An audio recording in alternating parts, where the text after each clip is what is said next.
Mivel hogy itt nagyon pontosan kell illeszkedni, ott a sarokrész, ugye, ami nagyon maceres, azért kell tovább hagyni mindig azt a részt, mert hogyha simán fölragasszuk, akkor ott mindig lesz egy luk. A nagyon pontos illeszkedés miatt egy ilyen hengerrel ezt érdemes, sőt kell is teljes mértékben körbe ragasztani.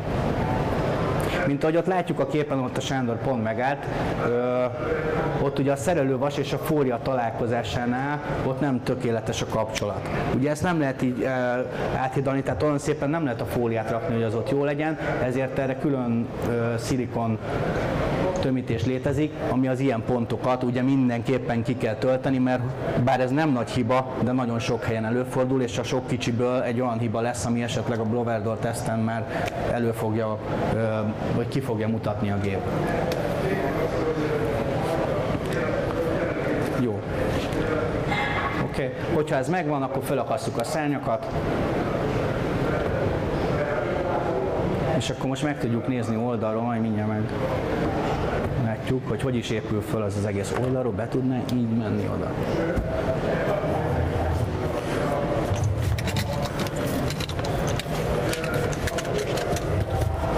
Jó, és hogyha látjuk a szalagot, nem mi? Tehát a duzzadószalag és a káva közötti rész ugye teljesen ki van most töltve. Itt mind a csapóeső ellen, mind pedig ugye a hőszigetelés teljesen tökéletes.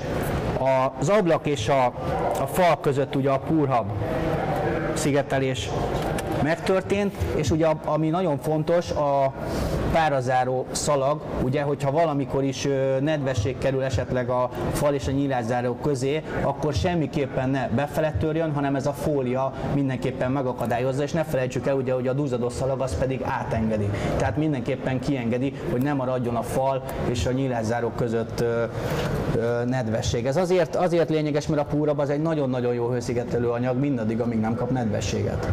Ahogy nedvességet kap, onnantól kezdve ő is egy hőhíjas dolog lesz. Ezért kell ezt elkerülni.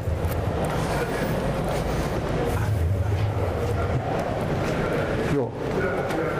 Amiről még nem beszéltünk, de nagyon fontos, és később, hogyha későn gondolkodunk róla, akkor már sokkal nehezebb dolgunk van.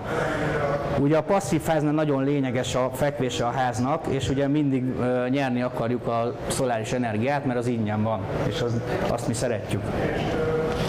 Ezzel nincsen semmi baj, mert télen ősszel ez nagyon jól fog nekünk jönni, de viszont amikor eljönnek a melegebb napok, akkor ez a szoláris nyeresség, ez ugyanúgy be fog törni a lakásba, tehát ezt nem lehet megfordítani, hogy most nem kell, kikapcsolom, elég volt, ez be fog jönni.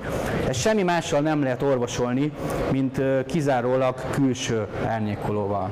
Az, hogy ez az árnyékoló milyen, zsalugáter, redőny, Ravstor külső lamellás árnyékoló, az teljesen mindegy. Egy nagyon fontos lényeg van, mindenféleképpen a külső részen kell lennie. Ha belül árnyékolok reluxával, sötétítő függönnyel, akármilyen rolóval, akkor magát a fényt azt kizárom, de hogyha egyszer már a meleg betört a lakásba, akkor utána szét fog állni, tehát igazából nem érek vele semmit. Ez az, amire figyelni kell. Ha figyeltek, akkor most már nem kell beépítőket hívni, csak megveszik az ablakot, és be tudják rakni. Jó? Ennyit szerettem volna mondani. Köszönöm szépen.